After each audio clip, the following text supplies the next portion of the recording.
সকলকে শুভেচ্ছা জানিয়ে আমি নাসিদ খন্দকার কেকা আমার ইউটিউব চ্যানেল নাসিদ খন্দকার কেকা থেকে আজকের ভিডিওটা শুরু করছি। গত কয়েকদিনের প্রচণ্ড গরমে বেশ কিছু দিনের একটা গ্যাপ পড়ে গেল, কারণ অন্য ভিডিও করার ছাড়াও অন্য যে অতি প্রয়োজনীয় কাজগুলো আমাদের জীবনে থাকে, এই গরমে সেটা করাও দুঃসাধ্য হয়ে উঠেছে প্রায়। আশা করছি এর ভেতরেই আপনারাও সকলে ভালো আছেন, সুস্থ আছেন, নিরাপদে আছেন। আপনারা জানেন আমি সাধারণত শব্দ এবং অন্যান্য সমস্যাগুলোকে অ্যাভয়েড করার জন্য বেশি রাতে বা ভোর রাতের দিকে আমার রেকর্ডিংগুলো করে থাকি, এবং যারা আমার ভিডিওগুলি দেখেন তারা নিশ্চয়ই বুঝতে পারেন, যেহেতু ভোর রাতের দিকে আমি রেকর্ডিংগুলো করি, আমার পাশের বিল্ডিংয়ে ছাদে কিছু হাঁস মুরগি ওনারা রেখেছেন, ওদের দেখাশোনা ওনারাই করেন। তো তার মধ্যে একটি মোরগ আছে যেটা প্রায় রাত 1টা-2টা থেকে ডাকাডাকি শুরু করে, এবং আমার ব্যাকগ্রাউন্ডে মিউজিকের পরিবর্তে ওই মোরগের ডাকটাই অনেক সময় শোনা যায়, আপনারা হয়তো শুনে থাকবেন। তো সেই দিক থেকে আজকে মনে হলো এই সময়টাই, যেহেতু একটু চুপচাপ আছে চারপাশটা এবং গরমের কারণে সবাই এই সময়টা নিজের নিজের ঘরে হয়তো একটু রেস্ট নিচ্ছেন, আমি আমার রেকর্ডিংটা এই সময়ের মধ্যে সেরে ফেলার চেষ্টা করছি। যতটা সম্ভব দ্রুত আমি কিছু কথা আজকেও অন্য দিনের মতো আপনাদের সাথে শেয়ার করব। আমি আজকে যে বিষয়টা আপনাদের সাথে শেয়ার করব, এমন অনেক কিছুই আছে যেটা আমরা নিজে থেকেই ভেবে নিই। এই জন্যই আমি টাইটেলটা এভাবে রাখার চেষ্টা করেছি, আমরা এমন অনেক কিছুই কল্পনা করে থাকি। বিষয়টা আমরা সবাই কিন্তু জানি, তারপরেও যখন আমি আপনাদের সাথে শেয়ার করব, আপনারা তখন আরো বেশি রিলেট করতে পারবেন আমার সাথে আপনাদের ভাবনাগুলো, কারণ এই ধরনের কাজগুলো আমরা হরহামেশা বা প্রতিনিয়তই করে থাকি। আমি এক্ষেত্রে আর ব্যাখ্যায় না গিয়ে এদেরকে কিছু ছোট ছোট উদাহরণের মাধ্যমে বিষয়টি যদি এইভাবে বলি, আমরা সাধারণত আমাদের চারপাশের মানুষ বা আমাদের পরিবারের কোনো একটি বিশেষ মানুষ বা যে কোনো ব্যক্তি সম্পর্কেই হোক কিছু ধারণা করি, সেই ধারণাটা কোনো কোনো ক্ষেত্রে তাদের আচরণ বা কথাবার্তা বা শিক্ষা দীক্ষা থেকে আমরা হয়তো করে থাকি, যাদেরকে আমরা খুব কাছ থেকে জানি বা চিনি। কিন্তু সমস্যাটা হয় সেই ক্ষেত্রে যে ব্যক্তিগুলোকে আমরা হয়তো একেবারেই চিনি না, অথবা অল্প চিনি, অথবা আমরা পরিপূর্ণভাবে যাদেরকে চিনি না।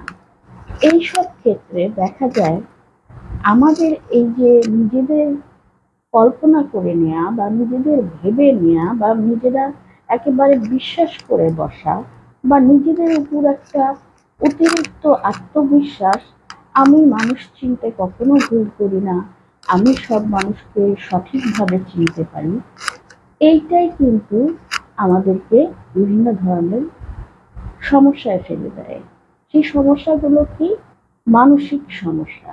আমরা আমাদের কথায়, কাজে, আমাদের আচরণে তখন কিন্তু ওই যে আমরা বিশ্বাসটা যে করেছিলাম বা আমরা একটা ধারণা করেছিলাম বা আমরা ভেবেছিলাম, ওইটার উপর অত্যন্ত বেশি জোর দেই, এবং সেটার উপর বেস করেই ওই ব্যক্তি বা ব্যক্তি বিশেষের সাথে আমরা আবার মিশি বা তার সাথে আমরা ইন্টারাক্ট করি, তার সাথে আমরা কথাবার্তা চালাই, তার সাথে আমরা বিভিন্ন ধরনের কাজ করি। এর ফলে সমস্যা তৈরি হয়ে যায়। কোনো কোনো ক্ষেত্রে হয়তো সেই ব্যক্তিটি জানেনই না যে আমরা তার সম্পর্কে কি ধারণা করে আছি। আমাদের এই ধারণাগুলো হয় ভাবে অনেক কারণেই হতে পারে, সেটা একটা গভীর চিন্তার বিষয়। এটা একজন মনোবিদ বা মন নিয়ে যারা কাজ করেন তারা অনেক বেশি সঠিকভাবে বলতে পারবেন, নির্ভুলভাবে বলতে পারবেন। আমরা যারা সাধারণ মানুষ খুব সাধারণভাবে বিশ্লেষণ করেও আমরা কিছু বিষয় কিন্তু খুঁজে পাই। এর মধ্যে একটা বড় পরিমাণ অংশ থাকে যে ক্ষেত্রে হয়তো আমরা নিজের সম্পর্কে খুব উচ্চ ধারণা করে বসি, অথবা নিজের সম্পর্কে আমাদের এক ধরনের ওভার কনফিডেন্স থাকে, আমরা অতি আত্মবিশ্বাসী হয়ে পড়ি। আবার কোনো কোনো ক্ষেত্রে আমরা অকারণে অথবা কারণে হীনমন্যতায় ভুগি, যার ফলে আরেকজন ব্যক্তির আচরণ বা কথাবার্তাকে আমরা আমরা যেরকম করে ভাবি বা কল্পনা করি সেইভাবেই ধরে নিই। ধরুন, আমার যদি আমার নিজের সম্পর্কে খুব উঁচু ধারণা থাকে বা খুব বড় ধারণা থাকে, আমি যদি অতিরিক্ত আত্মবিশ্বাসী একজন মানুষ হই, আমি কি করি? আমি তখন আমার চারপাশে যাকেই দেখি, যাই করতে দেখি, যাই বলতে দেখি, আমার কাছে মনে হয় এ তো কিছু পারে না, এ তো কিছু জানে না, এই কাজটা সঠিকভাবে করতেই পারে না। এই যে পারে না, আমি ছাড়া আর কেউ পারে না, এই জিনিসটা তাকে কি করে তোলে?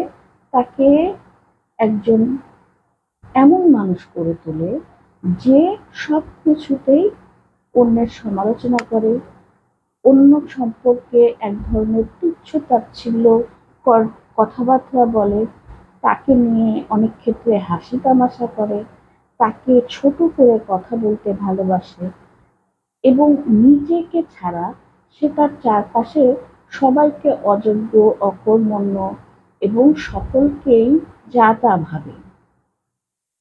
অন্যদিকে যারা একটু হীনমন্যতায় ভোগেন বা সবসময় নিজেকে নিয়ে একটা দোদুল্যমানতায় থাকেন, যারা সবসময় ভাবেন যে আমি এটা পারবো না, আমি ওটা পারবো না, অমুকে যেভাবে কাজ করে আমি সেইভাবে পারবো না, আরেকজন ব্যক্তির যে স্মার্টনেস আছে আমার মধ্যে সেটা নেই, আমি কখনোই ইংরেজি বলতে পারবো না, আমি কখনোই একা একা কোনো জায়গায় যেতে পারবো না, আমি কখনোই নিজের কাজটা নিজে করতে পারবো না, সেই ব্যক্তিগুলো কিন্তু আবার অন্যদের সম্পর্কে অন্য ধরনের আচরণ করে। সে সেইভাবেই অন্যকে কল্পনা করে বা ভেবে নেয়। এরা অন্য একজন মানুষকে খুব কনফিডেন্স নিয়ে কথা বলতে দেখলে নিজ নিজেই গুটিয়ে যায়। অন্য একজন মানুষ যখন খুব দক্ষতার সাথে একটা কাজ করে, এরা তখন ভিতরে ভিতরে এক ধরনের কুণ্ঠা অনুভব করে। সব ক্ষেত্রেই একজন অন্য মানুষের সাথে নিজের তুলনা করে, এবং তুলনা করার ফলে কি হয়, তার এই যে একটা মানসিক উইকনেস বা যেটাকে আমরা বলতে পারি ইনফিউরিটি কমপ্লেক্স, এই ইনফিউরিটি কমপ্লেক্সটা তার মধ্যে আরো দিনে দিনে বৃদ্ধি পায়, তার মধ্যে ডিপ্রেশন চলে আসে, এবং সে অন্য একজন মানুষ খুব স্বাভাবিকভাবে একটা কথা তাকে বললেও ভাবে যেহেতু আমি দক্ষতার সাথে কোনো কাজ করতে পারি না, যেহেতু আমি স্মার্ট নই, যেহেতু আমি ইংরেজি বলতে পারি না, যেহেতু আমি তার মতো করে কথা বলতে পারি না, সেই জন্য হয়তো সে আমাকে ছোট করে কথা বলছে। তাকে কোনো একটা ভালো পরামর্শ দিতে গেলেও সে ভাবে যে আমাকে ছোট করা হচ্ছে। এটি কিন্তু হয়, আপনার ক্ষেত্রে না হলেও আপনার আশেপাশে এমন অনেক মানুষকে আপনি খুঁজে পাবেন, দেখবেন যারা নিজেরা নিজেরাই ভেবে নেয়, আপনি যদি তাকে কোনো একটা ভালো কথাও বলতে যান, সে মনে করে আপনি তার দোষটা ধরিয়ে দিচ্ছেন, তাকে যে কোনোভাবে হোক আপনি অসম্মান করার চেষ্টা করছেন, অপমান করার চেষ্টা করছেন। অনেক ক্ষেত্রে দেখা যায় একই ফ্যামিলির মানুষ, কিন্তু আরেকজন খুব ভালো আছে, আমি হয়তো ভালো নেই, বা আমার জীবনে কিছু জটিলতা আছে, আমি আরেকজনকে দেখে যখন দেখি সে আমার চাইতে ভালো আছে, তখন তার সম্পর্কে অদ্ভুত অদ্ভুত সব কথাবার্তা ভেবে নিই। আমি কখনোই বিশ্বাস করতে পারি না যে একজন মানুষ সত্যিই ভালো থাকতে পারে। যেহেতু আমি আমার নিজের জীবনে সুখী হতে পারিনি, আরেকজনের সুখ আমার কাছে মনে হয় এটা মেকি, অথবা সে দেখানোর জন্য করছে, অথবা সত্যিকারের সুখী মানুষ পৃথিবীতে হয় না, এরা সব ভণ্ড। আবার অনেক ক্ষেত্রে হয় যে যারা হীনমন্যতায় ভোগেন বা যারা নিজেকে অন্যদের চাইতে একটু দুর্বল মনে করেন, তারাও কিন্তু সবসময় সমালোচনা করতে থাকেন। আপনি তার সামনে কারো প্রশংসা করলে সে একদিকে যেমন গুটিয়ে যায়, অন্যদিকে আবার সে ওই জিনিসটাকে কিভাবে নেগেটিভলি উপস্থাপন করা যায় সেটার এক ধরনের চেষ্টা করে থাকে। এই মানুষগুলো কিন্তু আসলে মানসিক সমস্যায় ভোগে।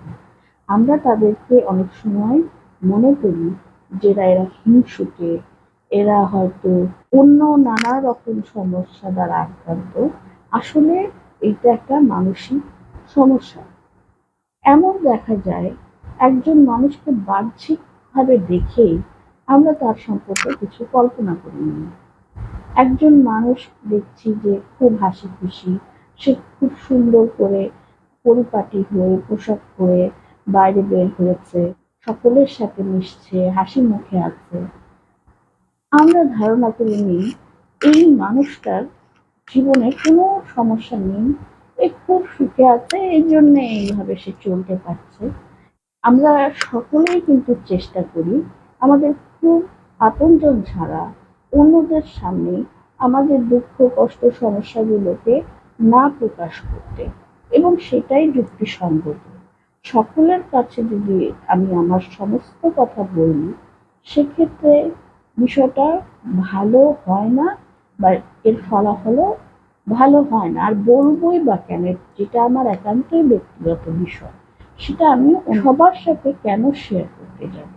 সেই জায়গাতে আমি যদি একটু পরিপাটিভাবে সুন্দরভাবে বাইরে নিজেকে উপস্থাপন করি, তাহলে আমার কোনো সমস্যা নেই। আমি খুব সুখে আছি, ঘুরে বেড়াচ্ছি গায়ে ফুলিয়ে, এইটা ভাবা বা এইটা চিন্তা করা কখনোই সঠিক হবে না। কিন্তু আমরা বাস্তবে সেটাই করে থাকি। আমরা কল্পনা করে নিই এই মানুষটির কোনো সমস্যা নেই। আবার দেখা যাচ্ছে যে একজন মানুষ, তিনি হয়তো কোনো একটা কারণে যে দিনটিতে আপনার সাথে তার দেখা হয়েছে, তার শারীরিক বা মানসিক আর্থিক কোনো একটা সমস্যা ছিল। সে যতটা যুক্তিসঙ্গত বা যতটা পরিমাণে ভালো আচরণ করা আপনার সাথে উচিত ছিল, সেটা সে করতে পারেনি। অথবা তাকে আপনার মনে হয়েছে যে সে একটু রাগী প্রকৃতির, সে একটু গম্ভীর প্রকৃতির। আমরা কিন্তু ধরেই নেই যে এই মানুষটা অহংকারী, অথবা এই মানুষটা রাগী, এই মানুষটা মানুষের সাথে সঠিক আচরণটা জানে না, এই মানুষটা চূড়ান্ত একটা অসভ্য মানুষ।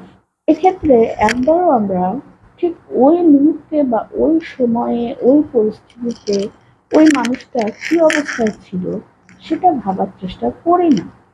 অবশ্য সেটা সবসময় করা সম্ভবও নয়, কারণ আমরা তো অনেক জায়গায় যাই, অফিস আদালত বিভিন্ন জায়গায়, এবং আমাদের সকলেরই উচিত আমাদের পারিবারিক বা আর্থিক বা আমাদের ব্যক্তিগত সমস্যাকে যতটা সম্ভব আড়াল করে আমাদের প্রফেশনাল জীবনে সেই কাজগুলো করা।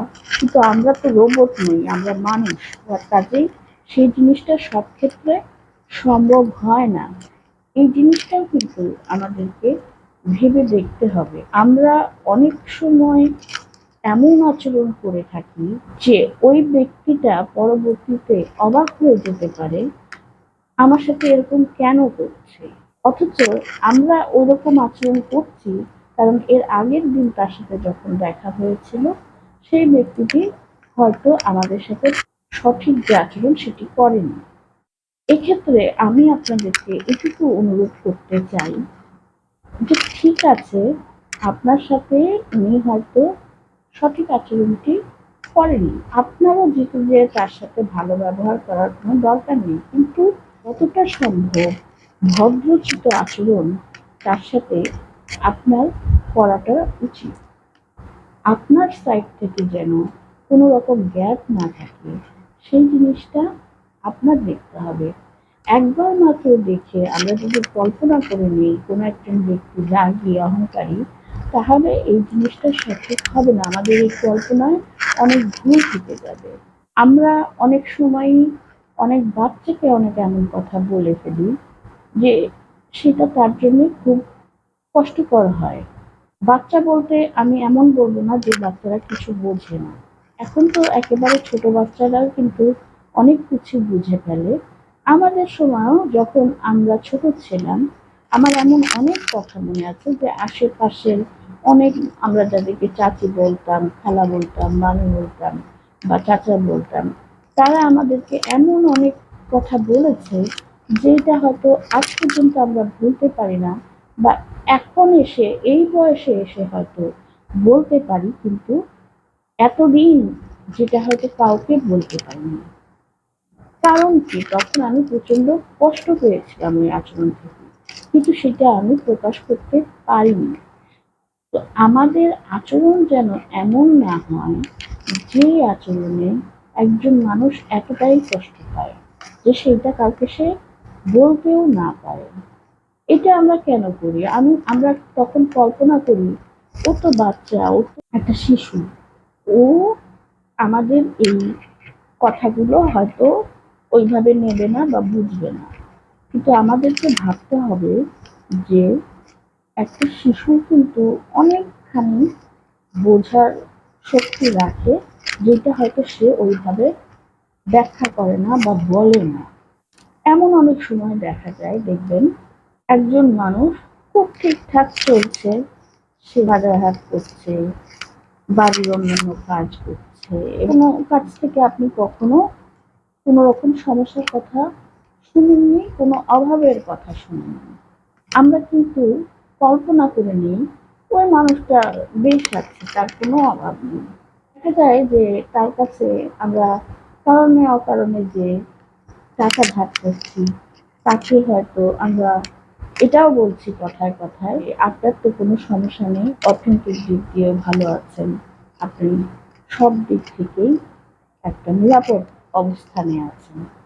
এখন যে ব্যক্তিটা সমস্যায় আছে, সে কি আমাদের ডেকে ডেকে বলবে যে আমার আর্থিক সমস্যা আছে? কিন্তু আমরা এই যে যখন তখন যাকে তাকে একটা কিছু কল্পনা করে নিই, সেই ব্যক্তিটা বাইরে আমরা দেখছি না কোনো সমস্যা, বা তার বিভিন্ন কাজের মধ্যে অভাবের কোনো ছাপ দেখছি না, তার মানে যে সেই ব্যক্তিটার অভাব নেই বা আর্থিক সংকট চলছে না, এই জিনিসটা কিন্তু একেবারেই আমাদের কল্পনা করে নেওয়াটা ঠিক না। কিন্তু এই জিনিসটা বেশিরভাগ ক্ষেত্রে আমরা করে থাকি। আমরা এমন একটা দেশে বসবাস করি, যেই দেশে প্রতি বছরে কোটি কোটি সংখ্যা বাড়ছে, এবং তার চাইতে দ্বিগুণ হারে প্রতি বছরে আমাদের সহায় সম্বলহীন নিঃস্ব মানুষের সংখ্যাও বাড়ছে।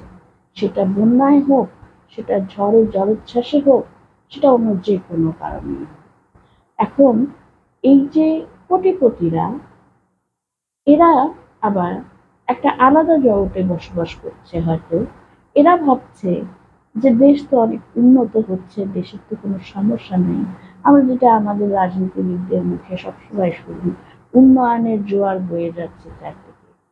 কিন্তু আমরা যারা সাধারণ মানুষ, প্রতিদিন সকালে উঠে যখন আমরা বাজারে যাই, বা আজকের দিনটার কোন আইটেমটা দিয়ে আমরা পরিবারটাকে খাওয়াবো এটা চিন্তা করি, অথবা আমার কারেন্ট বিল কেন এত বেড়ে যাচ্ছে সেটা ভাবি, আমরা কিন্তু তখন আর উন্নয়ন দেখি না, আমরা দেখি যে আমাদের জীবনটা দুর্বিষহ হয়ে যাচ্ছে।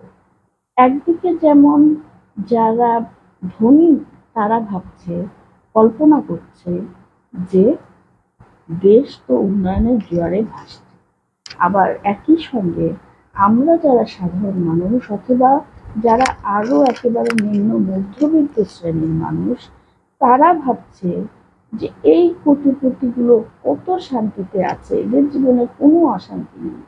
তারা তো কল্পনা করছে তারা বিশাল বিশাল বাড়িতে আছে, বিশাল বিশাল গাড়ি চড়ছে, হ্যাঁ কেউ কেউ চড়ছে, কিন্তু আবার এই কোটিপতিরাই কিন্তু অনেক সময় দেখা যাচ্ছে তারা হিমশিম খাচ্ছে তাদের খরচটা চালাতে। কারণ আপনার আমার যে খরচ, তারা তাদের ওই কোটিপতি স্ট্যাটাসটা বজায় রাখতে গিয়ে তারা কিন্তু আবার অনেক বেশি পরিমাণ খরচের মধ্যে চলে যাচ্ছে। এখন কে কার জীবনটা কিভাবে চালাবে এটা তো আমরা ঠিক করে দিতে পারি না।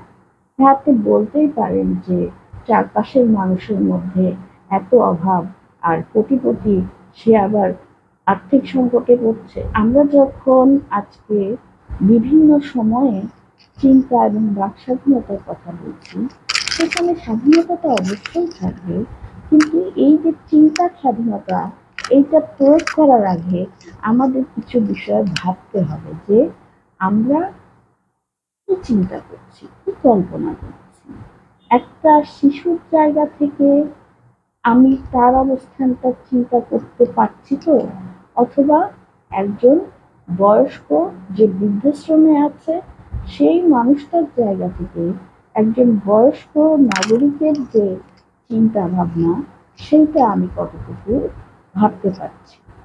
অনেক ক্ষেত্রে আমাদের এই কল্পনাগুলো কিন্তু শারীরিক এবং মানসিক বিভিন্ন অসুস্থতার কারণেও বিভিন্ন রকম হয়ে থাকে। যেমন আপনার যদি ডিপ্রেশন, সিজোফ্রেনিয়া বা এই টাইপের কোনো মানসিক রোগ থেকে থাকে, আপনার চিন্তা ভাবনা কল্পনাগুলো হবে এক ধরনের। আবার যেই ব্যক্তিটি ওসিডি বা সূচিবায়ের মতো রোগে আক্রান্ত, তার চিন্তা ভাবনাটা হবে বা কল্পনাটা হবে অন্যরকম। যে ওসিডি রোগী সে কল্পনা করছে চারপাশটায় প্রচুর নোংরা, বা আমার হাতটা আমি বারবার হয়তো 10 বার 15 বার ধুচ্ছি, আমার হাতটা পরিষ্কার হচ্ছে না। বা যে বাইরে থেকে আসলো সে অনেক জীবাণু নিয়ে আমার বাড়িতে প্রবেশ করলো।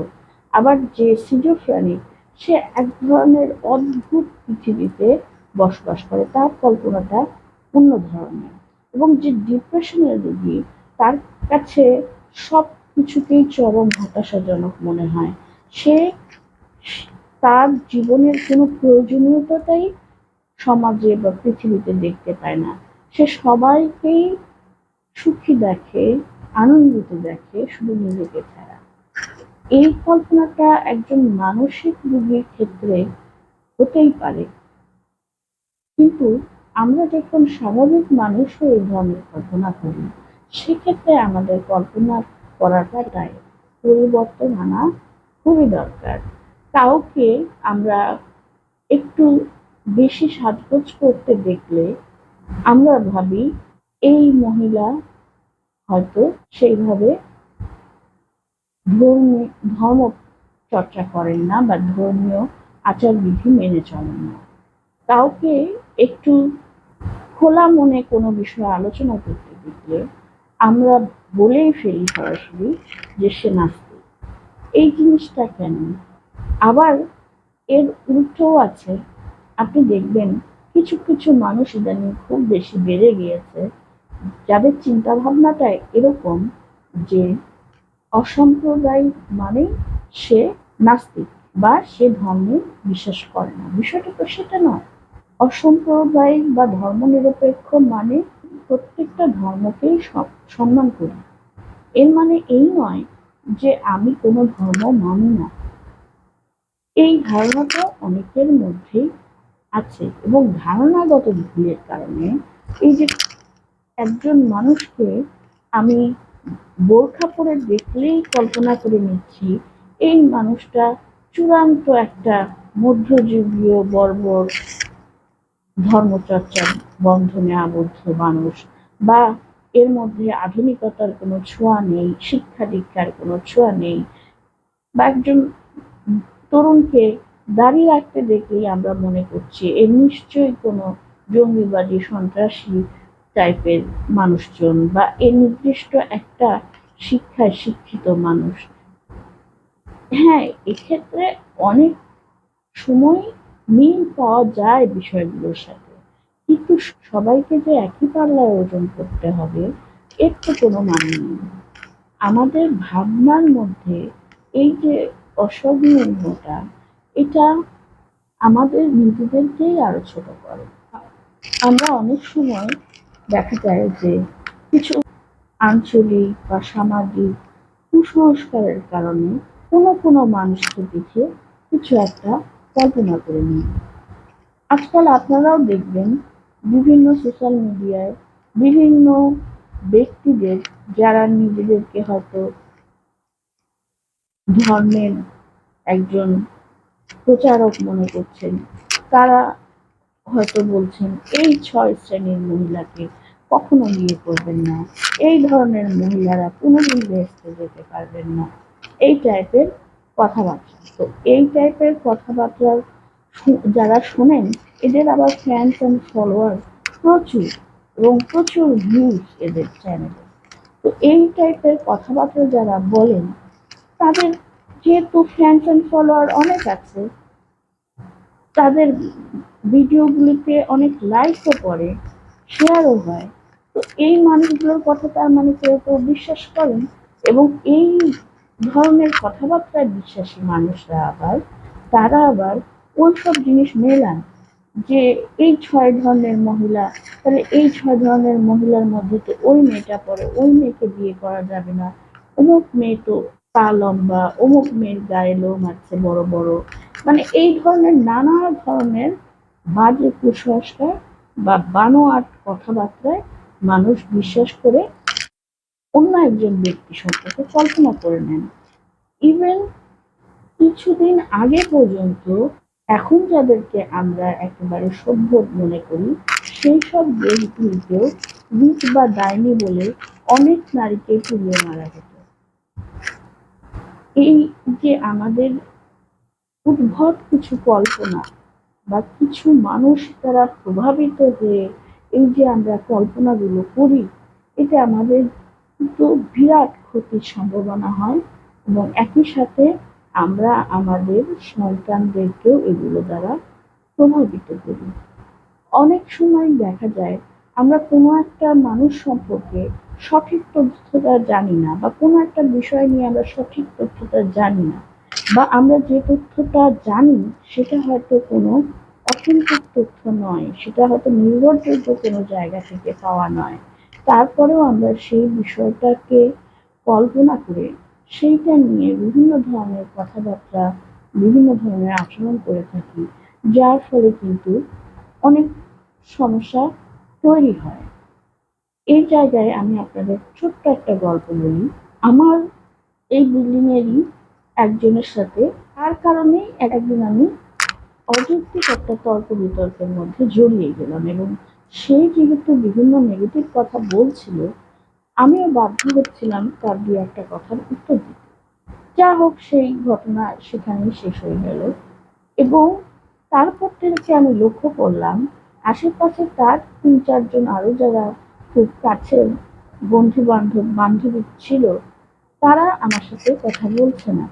তো আমি এই জিনিসটাকে অত মাথায় নিয়ে আমি ওরকম বেরও হই না বেশি।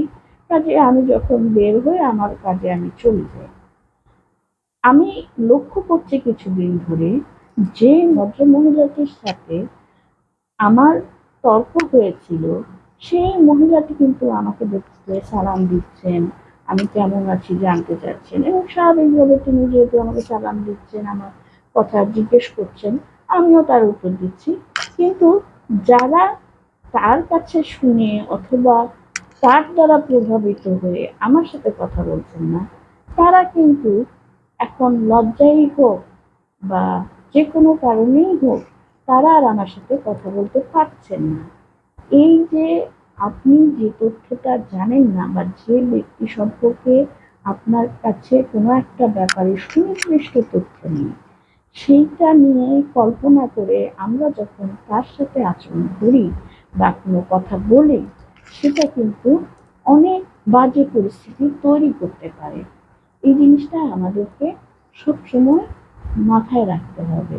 একজন মানুষ সোশ্যাল মিডিয়ায় খুব হাসি খুশি ছবি পোস্ট করছে, এটা দেখেই একদল আছে যারা ভাবে যে এই মানুষটার জীবনে তো কোনো দুঃখ নাই, প্রচুর টাকা পয়সা আছে, সেই জন্যই সে এত খুশি। আবার একদল ভেবে নেয় যে এ মানুষকে দেখাচ্ছে, আসলে এর জীবনে কোনো শান্তি নেই, এ শুধু দেখাচ্ছে। আমি শুধু এটাই বলবো যে ভাই, উনি হেসে বা সেজেগুজে একটা ছবি পোস্ট করেছেন বা একাধিক ছবি পোস্ট করেছেন, এইটা তো কি কারণে করেছেন একমাত্র তিনি জানেন, এক সৃষ্টিকর্তা জানেন।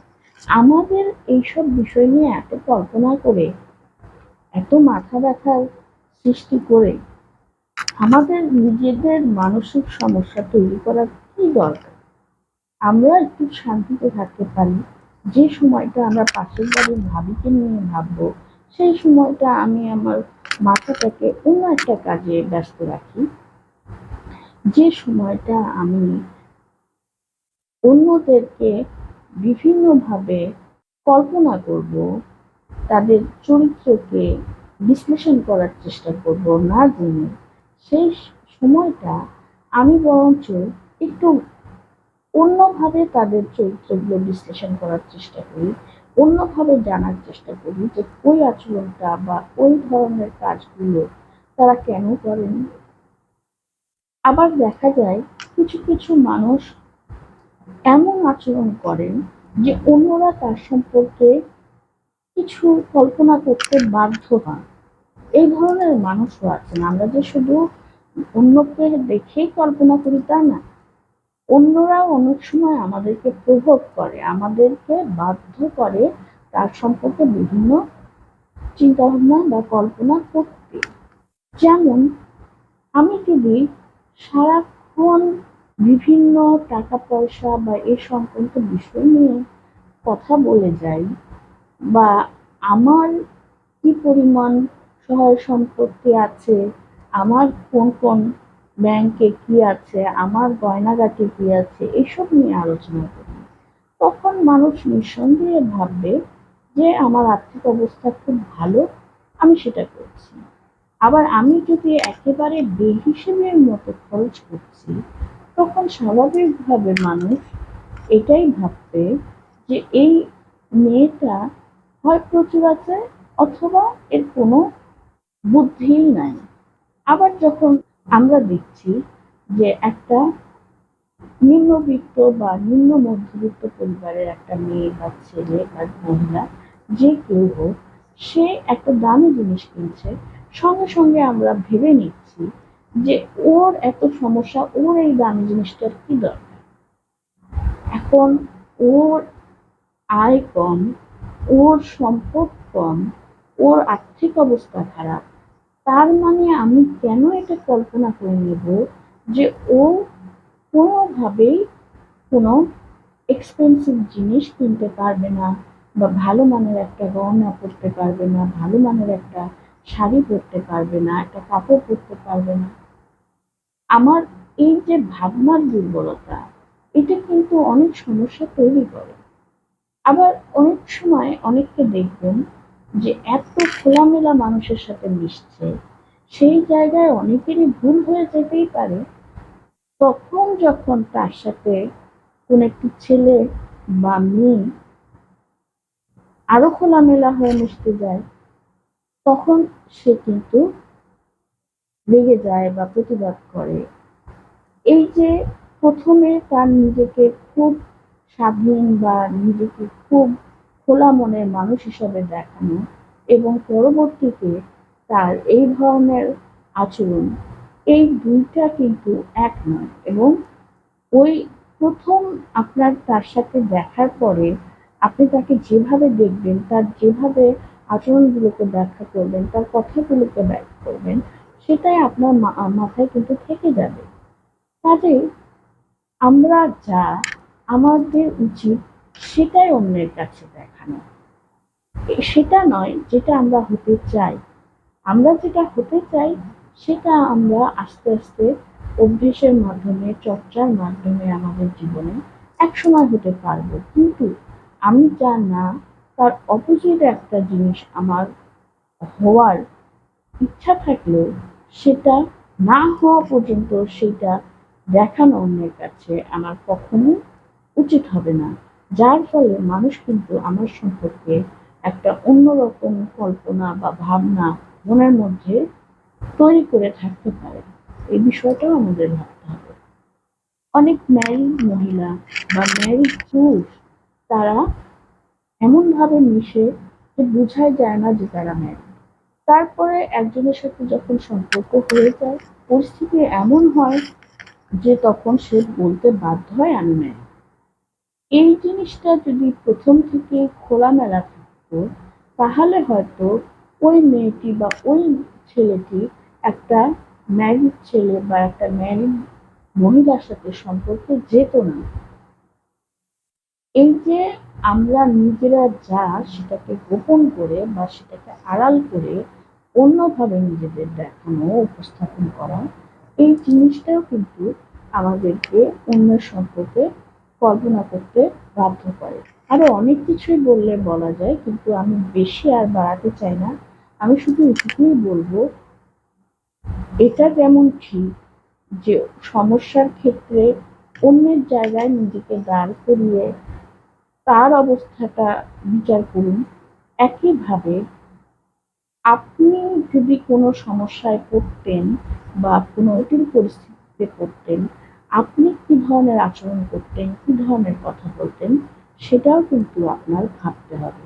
একটা পরিস্থিতিতে অন্য কি ধরনের আচরণ করছে, কেন করছে, এবং একইভাবে ওই পরিস্থিতিতে আপনি থাকলে কি করতেন, কেন করতেন, এই দুইটা জিনিস যখন আপনি চিন্তা ভাবনা বিচার বিশ্লেষণ করে একটা জায়গায় আনতে পারবেন, তখনই কিন্তু আপনি একটা সঠিক ধারণা, স্বচ্ছ ধারণা তৈরি করতে পারবেন। আমাদের সকলের উচিত হবে কোনো বিষয়ে বা কোনো ব্যক্তি সম্পর্কে কোনো ধারণা তৈরির আগে তার সম্পর্কে একটু জেনে নেওয়া, তাকে আরেকটু সময় নিয়ে পর্যবেক্ষণ করা, তার কথাবার্তাগুলো ভেবে দেখা, তার কথাবার্তায় প্রতিফলিত হয় তার শিক্ষা দীক্ষা, তার মনোভাব। এই বিষয়গুলো আমাদের কিন্তু মাথায় রাখতে হবে, যেটা অত্যন্ত জরুরি। আমরা কল্পনার জগতে অবশ্যই বসবাস করব, কিন্তু সেটা কোনো ব্যক্তিকে নিয়ে নয়। আমরা কল্পনায় অনেক সুন্দর সুন্দর জিনিস ভাবতে পারি, সেখানে কোনো মানুষও থাকতে পারে, কিন্তু একজন মানুষের চরিত্র, তার আচরণ, তার কথাবার্তা, এগুলো এগুলো সবকিছু নিয়ে যখন আমরা একটা ধারণা করব, তখন কিন্তু আমাদেরকে সেটা বাস্তবের মাটিতে পা রেখেই করতে হবে। আমি আশা করব ভিডিওটি আপনাদের ভালো লেগেছে। যদি ভালো লেগে থাকে, অবশ্যই আজকের ভিডিওটিকে লাইক করুন, আপনার আপনজন প্রিয়জনদের সাথে শেয়ার করুন, এবং এখনও যদি নাসিক খন্দকার কেকা ইউটিউব চ্যানেলটিকে সাবস্ক্রাইব করে না থাকেন, তাহলে আজকেই প্লিজ চ্যানেলটিকে সাবস্ক্রাইব করুন। আপনারা সকলে আমার পাশে থাকবেন, এটাই আমি আশা করি। ভবিষ্যতে আরও আরও অনেক নতুন ভিডিও পেতে নাসিক খন্দকার কেকা চ্যানেলটির পাশে থাকুন। আপনারা সকলেই ভালো থাকুন, সুস্থ থাকুন, নিরাপদে থাকুন, সবসময় সচেতন থাকুন, মানুষ এবং দেশের জন্য কাজ করুন। আজকে এখানেই বিদায় নিচ্ছি। ভবিষ্যতের জন্য অনেক অনেক শুভেচ্ছা।